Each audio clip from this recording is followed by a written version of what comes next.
Hey guys, welcome back to another video. Today I think it's going to be a bit different. I'm going to do like a vlog type of thing.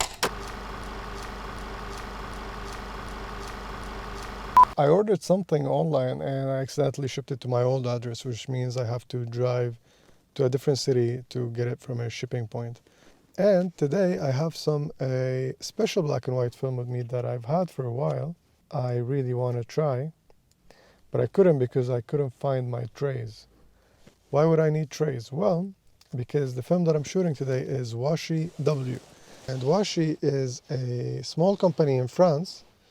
They do some handmade, hand-rolled films, artisan type of stuff. This one is ISO 25 paper film. You can see there. Only 16 exposures. The emulsion is spread on paper. So it's not like glucose acetate like most films. And you need paper developer to shoot this stuff and develop it at home. I have the F3 with me, which should work with this stuff fine. On the list, on their data sheet, they tell you that a bunch of cameras that work and that won't.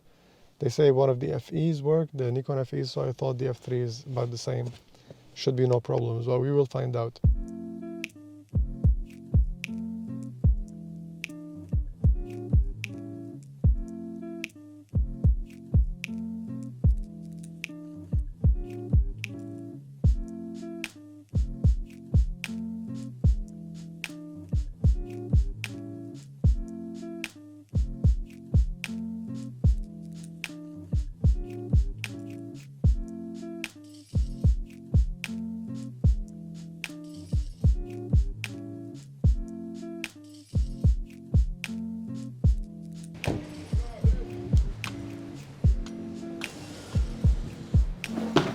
Much better over here.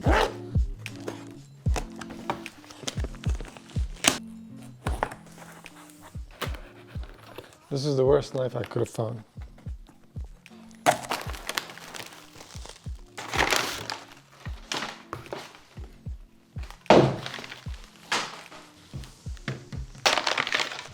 Ooh, it's much bigger than I expected. Wait, let me fix the frame. And there you go. This is a sun gun. Look at this. Old school video light with barn doors and everything. I got it for 10 bucks and it's missing a light bulb, so I need to go get one of those. It's 1,000 watts, and it has two settings, high and low. There's this swivel arm on the side that you can tension. And then there's another thing here. I don't know what that does. All right, so before I get out, I thought I should load this stuff. Since this is a sensitive film, I decided that maybe I should do it here. So let's take a look at what's gonna happen. This packaging is so nice, I almost don't want to open it. So let's see how to open this. I guess I have to rip the paper. Oh.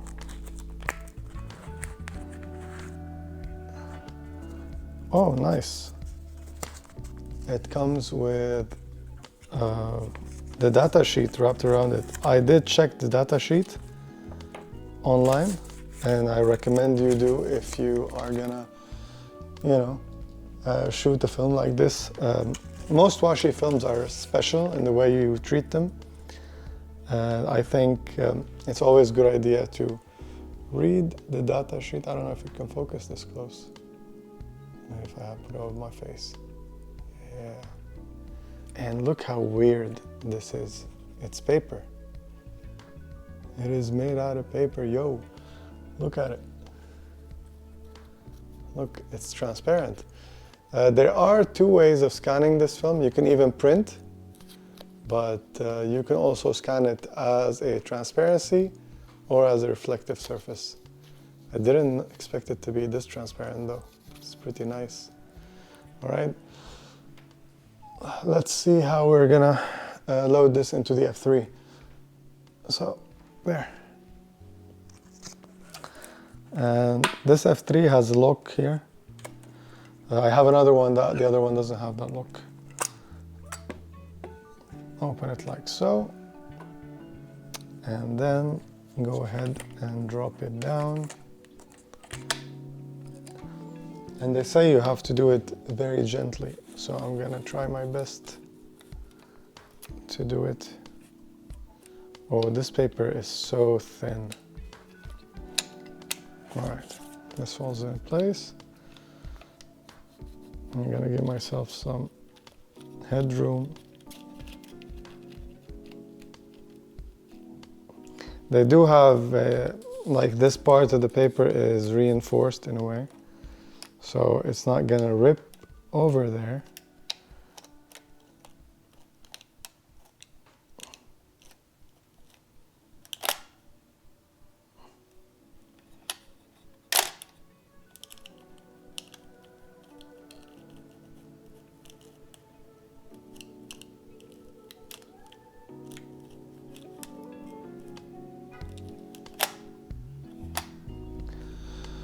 Whew, that was nerve-wracking. So they did say when you're winding the film to do it very gently.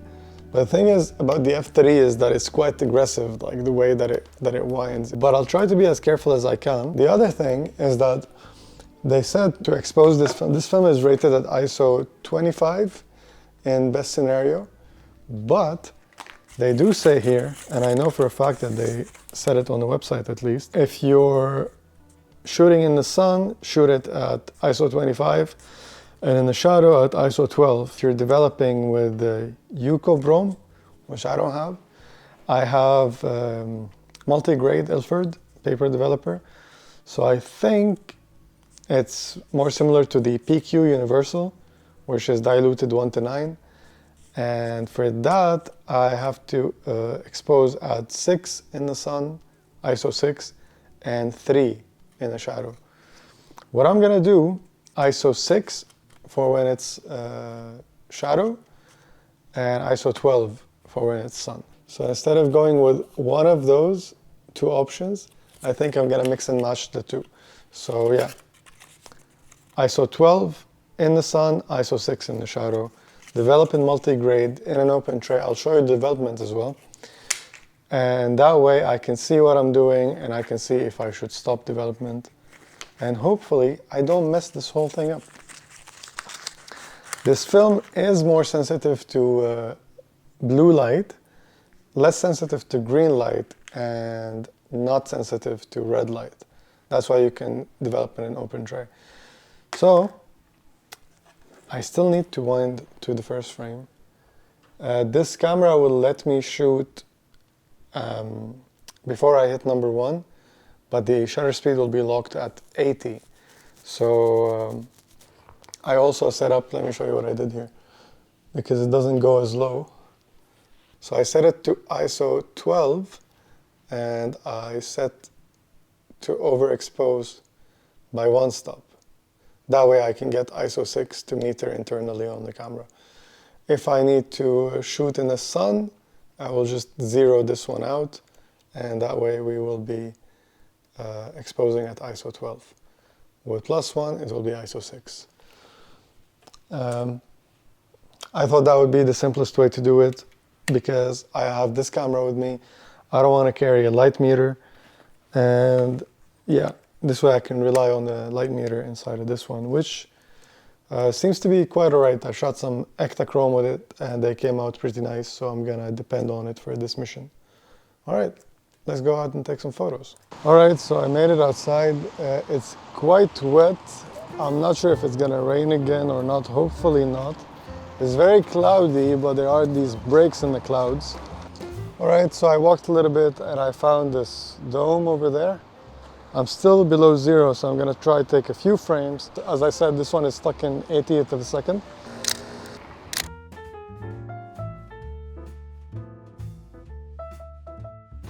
Alright, so I took 2 shots of the same frame. As I said, it was locked on 80th of a second. The 3rd shot started metering. I didn't take it yet, 250th of a second.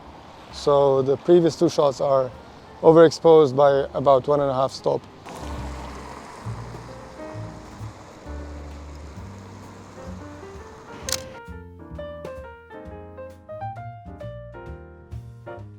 Now the sun is kind of breaking through the clouds, shining in my face. And I think I'm gonna try to take a photo of these houses over there.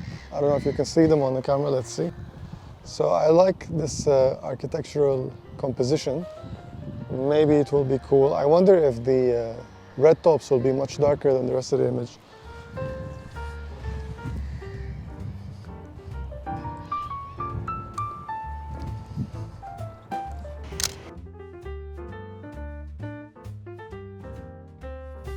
It's nerve-wracking shooting this film because every time I have to remind myself not to crank the shutter too strong. And this, if you've used one of these before, you know how satisfying it is. But I can confirm that we didn't rip the film yet because when I wind, this one still spins. Woo! So I found these cool statues over there. I think I'm gonna try to make a nice silhouette. Even though they do recommend not to shoot a contrasty or subject with it, I think it makes sense to me at least to exploit that built-in contrast and go for a more contrasty subject, and that way I can have it very, very, very contrasty.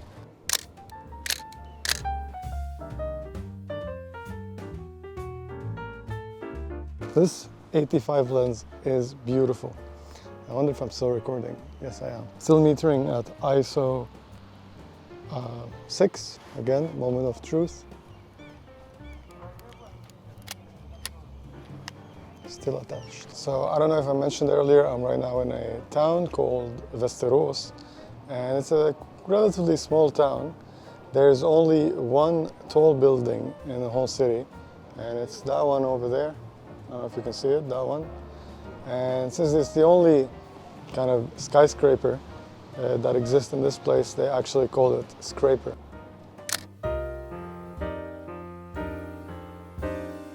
For that one, I got 2/50th of a second. I set it to aperture priority and shot it f4. F4?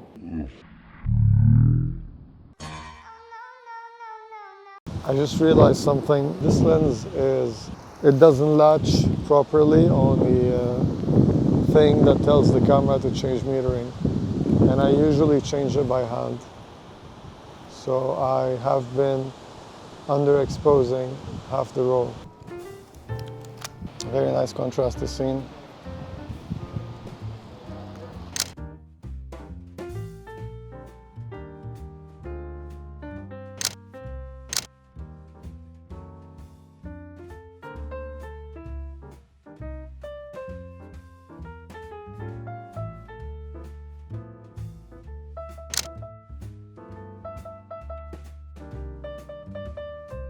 So I found these plants over here. They're blue over green, and since it's more sensitive to blue and less sensitive to green, I'm gonna try to test that. We're in the sun. I'm gonna keep it at ISO 12 and take a photo and see what happens.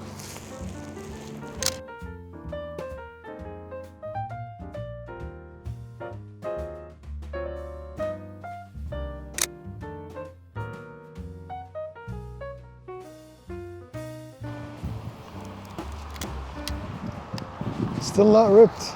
Let's move on. So this is a nice mixed scene. I thought, I don't know if it's too wide for my 85, but I'm gonna give it a try, see what it looks like.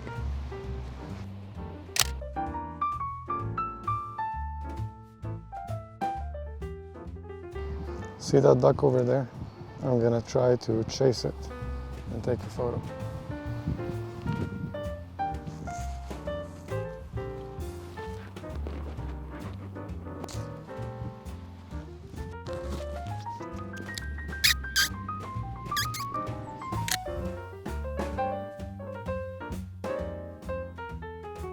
When I've seen results of this film online, I noticed that because of the paper and the way it dries, it kind of leaves these like kind of jaggedy marks of, you know, crumbled papers. And as I was passing by the surface of the water, I noticed that it has a similar effect. So I thought maybe if I take a photo of the reflection on the water, it might intensify that effect, or it might just be shitty like all the other ones. What I'm gonna try to do is hold the camera against the fence to stabilize it for the long exposure, because I only have one tripod with me. and I don't want to take it off. So let's see what happens. I just realized something. This lens it doesn't latch properly, so I have been underexposing half the roll. And that's not good. I just started to rain. I'm gonna take this last shot and go home and see what's gonna happen with this film.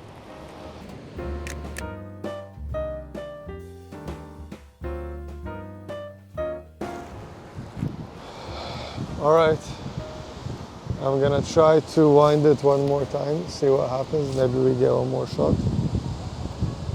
I'm feeling resistance, I'm gonna stop. And what I'm gonna do now is pack up, go get something to eat, maybe try to find a light bulb for that gigantic light gun that I just got, and see you when I develop this stuff.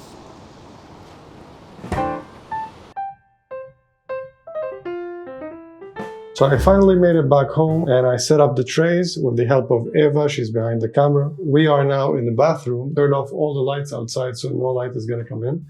I'm gonna turn off this light in a second and hit my bike light, which has a red light. We have a water pre-wash. Developer is gonna go in here in a second. Another water pre-wash and fixer. No stop bath. I have a clock that I set up. It doesn't light up. We blacked out all the camera and the sound recording equipment, so nothing will emit any light that might fog the film. I'm gonna dump my developer. It's in the red one. We're using Ilford multi-grade.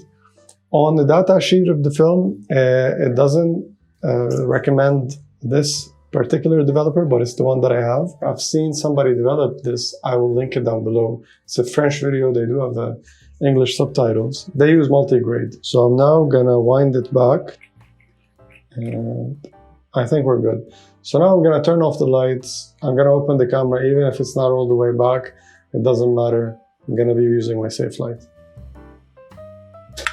Yep, as you can see, it's wound up all the way back to the starting position. And I snap it off and take my film out. I'm gonna release all the film. It's not as curled up as I expected it to be. Uh-oh, I think my red light is running out of battery. Cool thing, I don't have to toggle between all the other settings that it has. And I'm gonna clip it. And we're going in the pre-wash. From the curl of the film, I can tell that this is the emulsion side. Make sure it all gets wet and heavy. Going in for the developer. Gonna start my timer.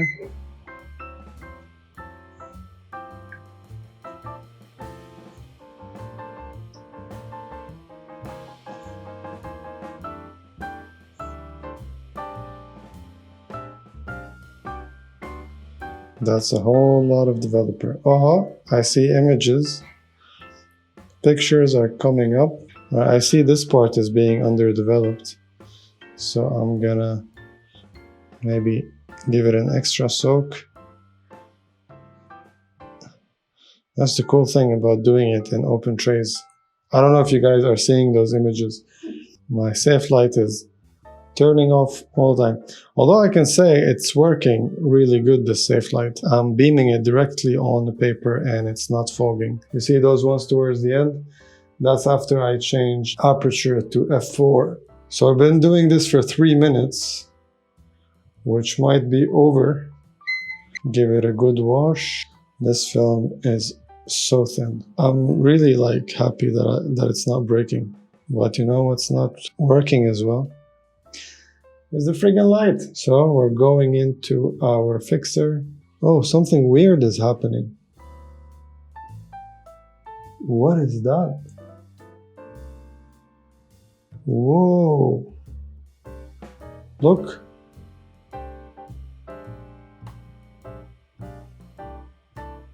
As soon as I put it in the fixer,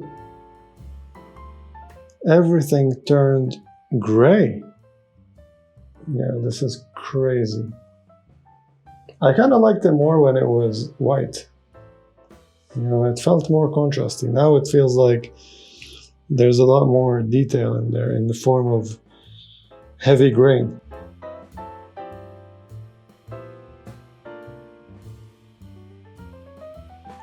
Yeah, I think now it's safe to turn on the light. It's certainly transparent. There's no doubt about that. All right. I'm gonna leave it a little bit in the water so I can tell you that now we're gonna hang this to dry and hopefully scan it tonight if it dries nicely. I read on the website that you should stick toothpicks in the perforations while it dries so it doesn't curl. We will see about that. This is what the film looks like when it's developed. Doesn't look like anything else you've seen, huh? Unless you've seen this one before. So before I end this video, I thought I would give you my final thoughts and opinions on the photos that came out. I think Washi W is a very unique and interesting way to make adult photos more interesting. I wasn't a big fan of these photos as I was taking them. I didn't think anything special would come out of it, but I did really like the end result. It seemed very pictorial, and there was a really unique vibe to the photos, which I really liked. However, if you're going after detail, maybe this is not the film for you. I should mention that Washi does make another film called S, and I've tried it. It's super sharp, and expect a review of that in the future. However, I did find out the hard way how important it is to meter correctly for this film, which brings us to the next point I want to talk about, which is shooting the film. Metering this film is quite the task, but a very fun one in my opinion. Rating it differently for different light conditions certainly add more complication and decision making to the process of shooting this film. But honestly, I think trying out something like this will definitely sharpen your metering skills overall. I do wish I didn't use that lens so you could have seen how the choices that I've made in the second half of the video would have affected these exposures. Although I think we have a good idea what it looks like underexposed. Unfortunately, I was maxing out my CPU while shooting a new weird film.